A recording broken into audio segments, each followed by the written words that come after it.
Hi friends! If you want to keep your recipes neat and always at hand, I've got a great recipe card template for you in Google Docs. Let's take a look at how to use it. And in this video, I'll also share some useful editing tips, so make sure to watch till the end and don't forget to subscribe to the channel. So let's not waste any time and get started. First, let's download this template from thegoodocs.com. It's completely free, and you can find the link in the description below. Once on the site, go to the Recipe Template section, click on the template we want, and then click the download button. After waiting about 7 seconds, you'll be automatically redirected to Google Drive. In the top right corner, click Make a Copy to save the template to your personal Google Drive. Next, I'll show you how to quickly view it on your Google Drive. In the top panel, click the Move button. A pop-out window will appear with the My Drive option. Click it and your template will be saved to your personal drive. All changes in the template are saved automatically. A recipe template already comes filled with an example, but now I'll show you how easy it is to replace it with your own information. It's really convenient. Just a few clicks and you'll have a neat, ready-to-use recipe. Now, who can benefit from this template? Anyone who loves cooking and wants to keep their recipes neat and accessible. Small cafes and bakeries, these cards can be used as mini menus or given to customers. First, click on the title at the top and type in the name of your dish. Next, move down to the fields right below: category, prep time, cook time, and servings. Click each one and enter your own information.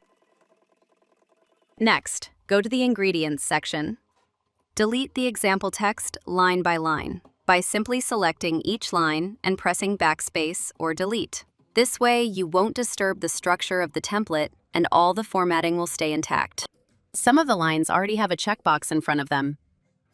For the lines that don't, right-click on an existing checkbox, select Copy, then right-click on the line you want and choose Paste.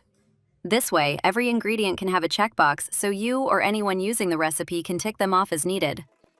Now, let's enter the ingredients for our spaghetti carbonara. Click on each line in the Ingredients section and type in your ingredients one by one. Make sure to keep each item on its own line so the template stays neat and properly formatted. Once we've finished entering all the ingredients, let's move to the Notes section and delete the example text. You'll see the lower part of the page has jumped up. This happens in Google Docs when text is removed. To fix it, just press Enter a few times and the text will move back down into place. Now that we've finished the notes, let's move on to the directions. We'll go ahead and write out the steps for the carbonara recipe. But here's a tip if you're copying steps from the internet instead of writing them yourself. Sometimes the text comes with all kinds of fonts, sizes, and colors. That's called formatting. To paste it cleanly, use Ctrl-Shift-V and it will match your document perfectly. And if you're typing the steps yourself, like I am now, using numbered lists and highlighting key actions in bold or italics keeps everything clear and easy to follow. Here we have a simple image with 2 horizontal lines, and let's change their colors. First, click on the image. In the top toolbar, click Image Options, and a menu will appear on the right. Go to Recolor and pick any color you like. I'm going with green.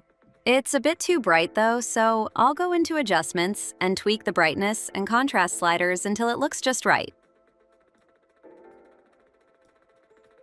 Now the green is softer and much easier on the eyes. Below the ingredients, there's this short decorative line under the heading. I want it to match the color we just created for the horizontal lines. Since I already adjusted the brightness and contrast for the first one, I can simply copy those adjustments to this line. This way, the color stays consistent, and it's much faster than tweaking it from scratch. For the other lines in the template, instead of copying adjustment values for each one, I can speed things up. First, click on the line you want to copy and press Ctrl-C or Command-C on Mac. Then click on the line under the ingredients and delete it. Now press Ctrl-V or Command-V to paste, and the line appears in the exact same spot with all the same color adjustments. This saves a lot of time and keeps the design consistent. Now that we've finished editing the template and everything looks the way we want, let's save our work and get it ready for printing. In the top menu, click on File, then go to Download. You can choose PDF for printing or any other format you need. Once it's downloaded, you're all set. The recipe is ready to share or print exactly as you designed it. And that's it! Our template is fully edited and ready to go.